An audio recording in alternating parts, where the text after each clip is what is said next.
उग्रवादी बोलने भी दूंगा कभी खड़ा होगा, ये बता रहा हूँ। ए उग्रवादी,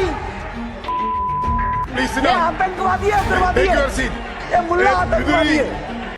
संसद भवन में जिस तरह से दक्षिण दिल्ली से बीजेपी सांसद रमेश बिदूड़ी ने अमर्यादित भाषा का इस्तेमाल किया, वो चर्चा का विषय बना हुआ है। उन्होंने सारी हदें पार करते हुए बीएसपी सांसद दानिश अली को धमकी तक दे डाली। तो वहीं अब इस पर चारों तरफ हंगामा मचा हुआ है और रमेश बिदूड़ी पर कार्रवाई की मांग हो रही है।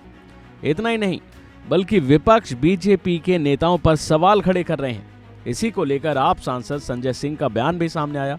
उन्होंने क्या कहा, आप खुद ही सुन लीजिए। देखिए, मैं तो पहले से कहता आ रहा हूं और हमारी पार्टी ये बात बार बार कहती है कि भारतीय जनता पार्टी लुच्चों, लफंगों और गुंडों की पार्टी है। तो गुंडागर्दी कर रहे हैं लोग। सदन के अंदर जिस प्रकार की भाषा का प्रयोग रमेश बिदूड़ी के द्वारा किया गया, ये तो एक माफिया गुंडे की भाषा है। आप एक सम्मानित सांसद को जो लोकसभा में चुनकर आया है, लाखों जनता ने उसको चुन के भेजा है, आपने उस सांसद को वहां आतंकवादी कह दिया, गाली दे दी, ऐसे शब्द का इस्तेमाल कर दिया जो मैं आपको बोल नहीं सकता। और प्रधानमंत्री के बारे में भी आपत्तिजनक शब्दों का इस्तेमाल किया। प्रधानमंत्री के बारे में कहा कि उनकी मृत्यु की कामना करते हुए ऐसे शब्द का प्रयोग किया जो मैं बोल नहीं सकता आपके कैमरे पे, कि फला किसी ने ऐसा कहा, किसी ने ऐसा कहा। किसने कहा? किसने कहा प्रधानमंत्री के बारे में वो सब बातें?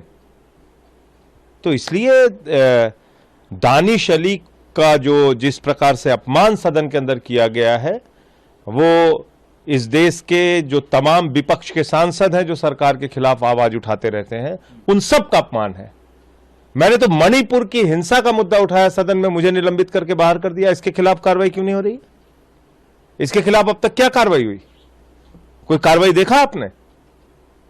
तो ये एक अजीब बात है कि पूरे विपक्ष को तो तुरंत सस्पेंड करो, बर्खास्त करो, बाहर करो, और जहां बीजेपी का सांसद है वो किसी को गाली दे, सदन में कल को मां बहन की गालियां शुरू हो जाएंगी। अगर इस प्रकार की परंपरा शुरू हो गई है तो कल तो सदन में मां बहन की गालियां शुरू हो जाएंगी। दानिश अली को जिस तरीके से उग्रवादी, मुल्ला, आतंकवादी और एक शब्द गाली का ऐसा बोला गया जो मैं कैमरे पे नहीं बोल सकता, यह क्या भाषा है? प्रधानमंत्री इस तरह की भाषा को सैंक्शन करते हैं? आरएसएस में यही सिखाया जाता है? यही संस्कार दिया है बीजेपी ने? गुंडागर्दी करोगे इस देश के अंदर? हम लोग संसद में जाना छोड़ दें? तो यह बहुत ज्यादा आपत्तिजनक है। अगर ओम बिरला जी में जरा सी भी नैतिकता है तो इस सांसद के खिलाफ कार्रवाई होनी चाहिए।